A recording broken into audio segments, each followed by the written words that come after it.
महाराष्ट्र शासनाच्या UDCPR नियमावलीतील EWS संदर्भातील अटींचा चुकीचा अर्थ लावून फक्त अमरावती जिल्ह्यात प्लॉट धारकांना वेटीस धरले जात असल्याचा गंभीर आरोप Amravati Ekta property brokers and land developers association यांनी केला आहे।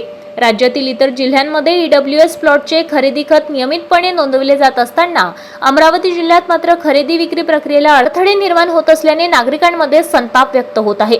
असोसिएशनच्या मते UDCPR मध्ये नमूद केलेल्या काही अटींचे स्थानिक स्तरावर तर्कवितर्क लावले जात असून त्यामुळे व्यावहारिक अडचणी मोठ्या प्रमाणावर वाढल्या आहेत। प्लॉट मालकीवर कायदेशीर बंधन निर्माण होत असल्याने सामान्य नागरिक आर्थिक व मानसिक तणावात सापडत आहे। विशेषतः मेडिकल इमर्जन्सीमुळे स्वतः प्लॉट विक्री करण्यासाठी आलेल्या एका व्यक्तीची विक्री प्रक्रिया थांबल्याने तो गंभीर आर्थिक संकटात सापडल्याची उदाहरणही समोर आली आहे।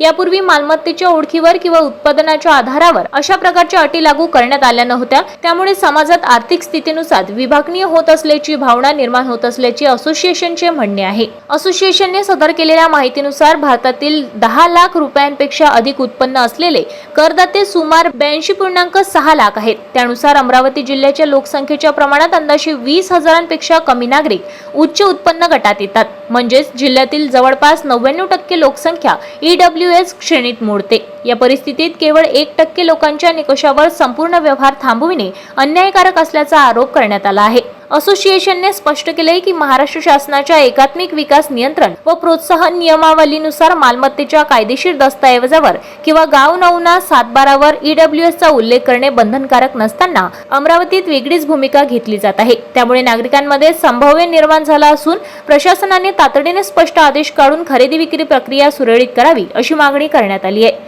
या बातमीचा आढावा घेतलाय आमचे प्रतिनिधी सतीश पाटील यांनी। सरकारने 6 मीटर आणि 7.5 मीटरच्या लेआउटमधील रोडच्या जिथे रोड आहेत ज्या लेआउटमध्ये त्या लेआउटच्या सगळ्या खरेद्या थांबवलेल्या आहेत। असा कुठलाही निर्णय शासनाच्या वतीने झाला असं मला वाटत नाही। दुसरी गोष्ट, EWSचे लेआउट टाकलेले आहेत। हा कायदा ॲक्च्युली 2019 मध्ये आलेला आहे EWSसाठी। EWSचं जर लेआउट तुमचं असेल त्याच्यामध्ये 10% रिझर्वेशन ठेवता येतं, परंतु सरसकट जर तुम्ही EWS नावाखाली जर लेआउट टाकत असाल तर मग SC ST OBCने जागा घ्यायची नाही का लेआउटमध्ये? त्यांचं काय? आणि त्याच्याहीमध्ये हे झालेलं आहे की EWSच्या ज्या खरेदी आहेत त्या सरसकट लोकांनी घेतलेल्या आहेत। सरसकट म्हणजे ओपन कॅटेगरीच्या लोकांसाठी फक्त EWS असतो, परंतु त्याच्यामध्ये खरेदीदार SC ST OBC सुद्धा आहे। मग उद्याला जर EWSचा कायदा त्याच्यामध्ये लावला तर SC ST OBCच्या खरेदी तुम्ही कॅन्सल कराल काय? आणि SC ST OBC लोकांनी प्रॉपर्टी घ्यायचीच नाही काय? आता त्यांनी घेतले असतील त्यांच्या खरेदी कॅन्सल कराल का? हा सगळ्यात मोठा मुद्दा ह्या शासनाच्या वतीनं उपस्थित झालेला आहे।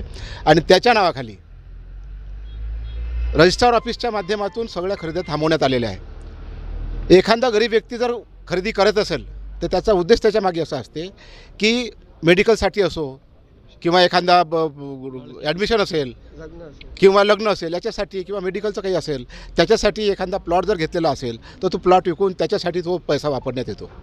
परंतु सरसकट जर अशा पद्धतीने तुम्ही खरेदी थांबवल्या, जनतेला जर तुम्ही वेटीस धरत असाल, शासनाच्या माध्यमातून जर चुका करत असाल तर फक्त जनतेला वेटीस न धरता ज्या लोकांनी हे सगळं केलं, ज्या अधिकाऱ्यांनी केलं त्यांना निलंबित करावं लागेल अशी आमची इथे मागणी आहे। एकता प्रॉपर्टी ब्रोकर असोसिएशनतर्फे कलेक्टर ऑफिसला निवेदन घेऊन आलो होतो आम्ही।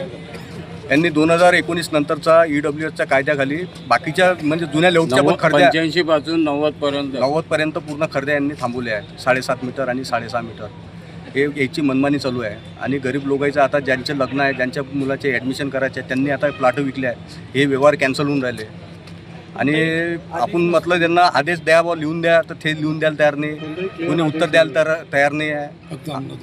फक्त अमरावती शहरातच हा उत्पन्न म्हणजे विषय झालेला आहे। शासनाचा कोणताच आदेश नाही आहे। ताज्या घडामोडी आणि आपल्या शहरातील बातम्या बघण्यासाठी नंबर 1 न्यूज चॅनलला सबस्क्राईब करा, शेअर करा, आपल्या प्रतिक्रिया कॉमेंट बॉक्समध्ये द्या।